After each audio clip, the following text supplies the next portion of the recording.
And yes, we will have Nanoir versus the Highwayman on stream next. Nanoir looks pretty happy right now, so I'm wondering what character he got. Ooh, Highwayman got Mario. Okay, I think he can take Nanoir some places with this match. Oh, Nanoir got his...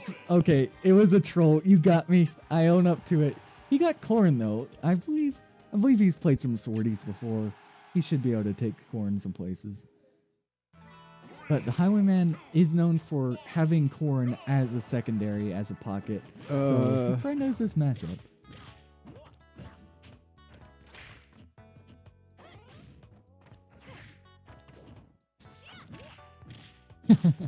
Highwayman just working around Nanoir right now, getting into Wait, Mario isn't it the other way? Yes, Nanoir is the Corn. Yep. Oh man, players, check your seats. Ooh, Highwayman's shield almost getting broken Wait, there Joey. by that Dragon Chomp. They're playing their own character.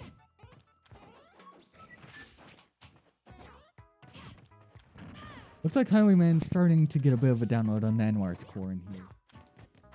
Just doing classic bait and punish. But of course, Corn has a better range, so Mario has to be very careful not to get outspaced.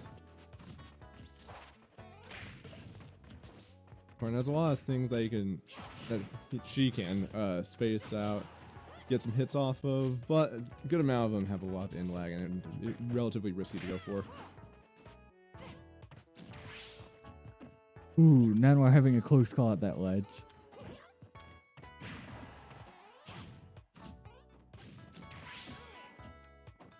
Highwayman just determined to keep Nanoir at ledge, but Nanoir doing interesting get off me option there. Most up Bs do damage, and they're always a solid option if you need it. And he will get that pin kick. Get Highwayman off stage. Nanoir's probably going to look into stock right here. Just keeping it off stage. Yeah, going for the F smash, but Highwayman knew what he was doing and jumped out of that situation. And the up smash again from Highwayman. Yeah, Corn trying to go for that counter this time, but now we're back at an even game, 1-1 stock.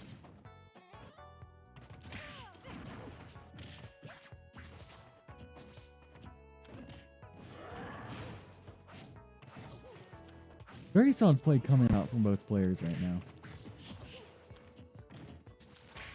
Oh, Nanoir read that roll from Highwayman, just didn't quite succeed in punishing it.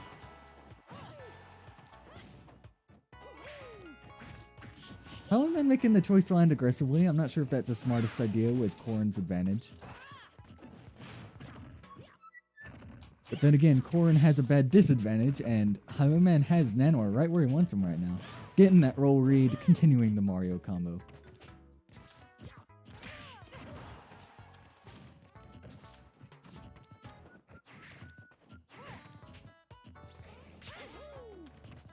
Yeah, trying to throw out those fireballs, get a bit of stunning.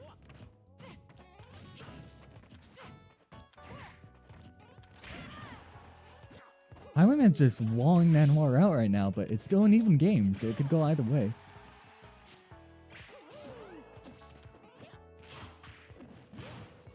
Oh. Nanoir picking some questionable options, Highwayman just kind of waiting for them. But then again, he's been playing it pretty safe.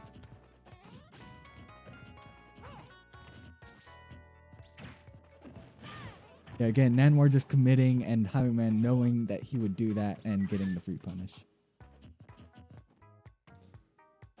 Nanoir does have a 10% lead, so in this situation, Highwayman most likely will have to approach. And there he goes, just trying to bait an option out from Nanoir. And he will even up the match. Oh, 1% lead, but there's still 2 minutes left in the match, so most likely will not matter in this case.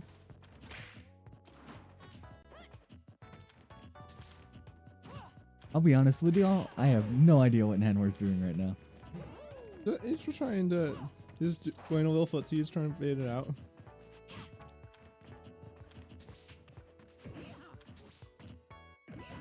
Yeah, Highwayman just had to go for the up smash there. The up throw won't kill just yet.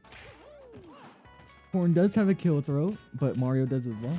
Oh, will this be it? Yeah. And that's it. That throw will finish off Highwayman's shot. And we're taking game 1.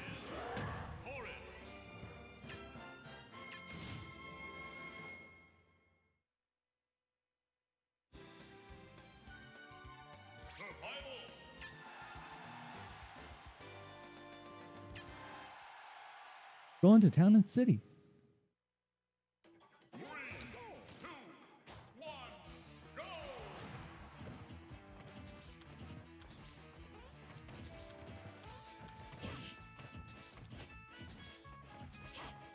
Amazed.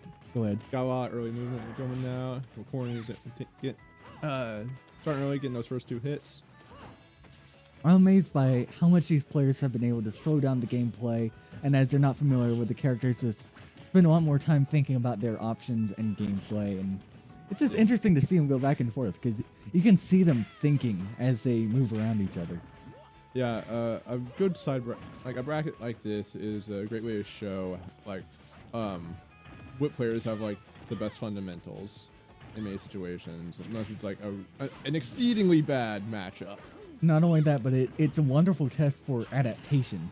Just seeing how quickly you can find yourself being comfortable with a new character and also adapt to a matchup you're most likely not used to.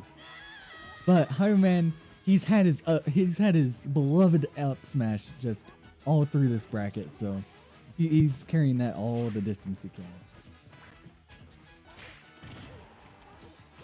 A little bit of weird interaction there. Yeah, Corn just dodged and grabbed, and this is Mario's traps, and now we got the Mario combo. Oh, and Nanoir finally thrown out that counter. We didn't see that all game 1. He went for it like once or twice, but it didn't proc either. Now, Corn does have a notoriously strong counter, so if he can land it at the right time, it can be a kill option. But again, it's highly committal.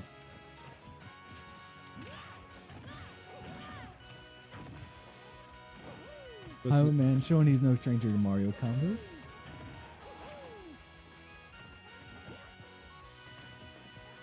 Honestly, this Animal Crossing music sounds like a Vocaloid.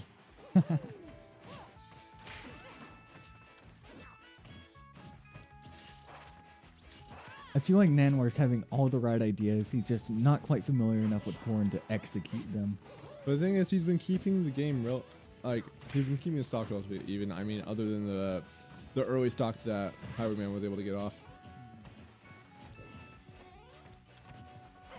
Right now, I was just about to say he's got to look out for the up smash, and there it is, right in his face. 1-1.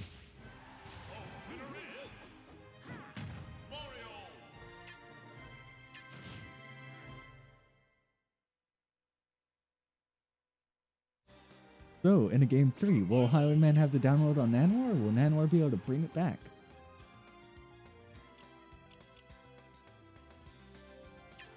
Lilac Cruise.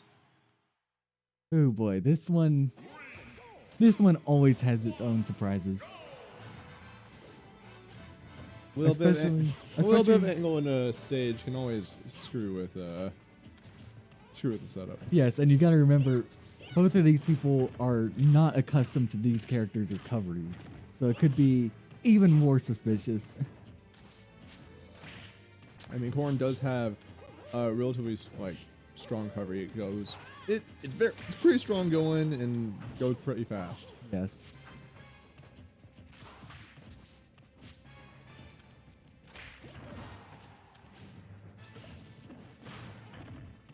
Okay, both players attacking on damage, keeping a relatively even game so far. Nanoir's just consistently trying to get behind the Highwayman and get something on him, but Highwayman knows what Nanoir's up to right now and has been consistently following him to wherever he is.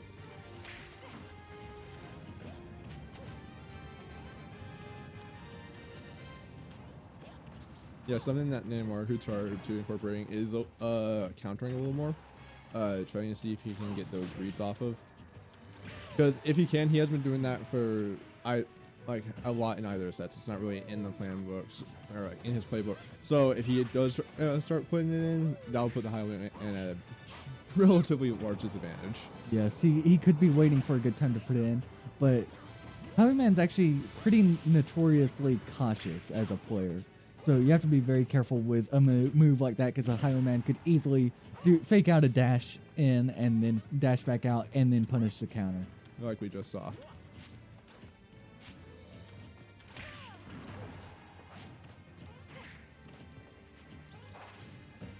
But again, Nanoir has managed to earn the lead here.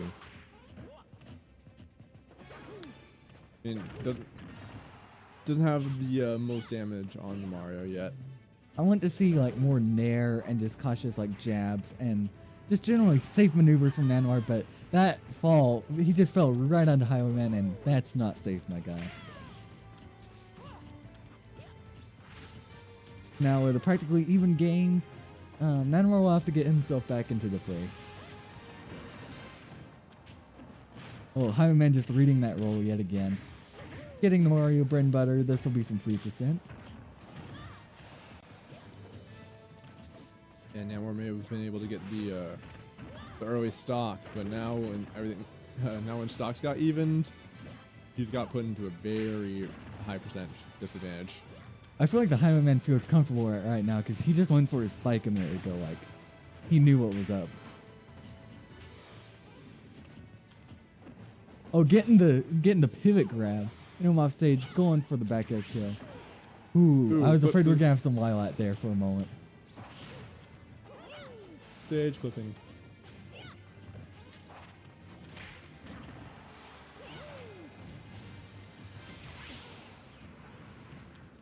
Highwayman just in a very good spot right now, missing that roll punish though.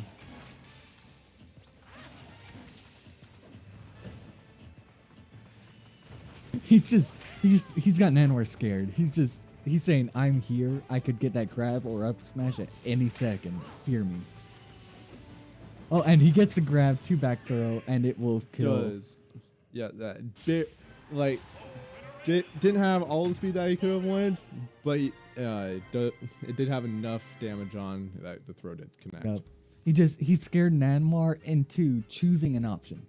Because in that situation, up smash and back throw were both on board. He just had to wait and see how Nanoir reacted in close proximity and then choose whichever one he didn't react to.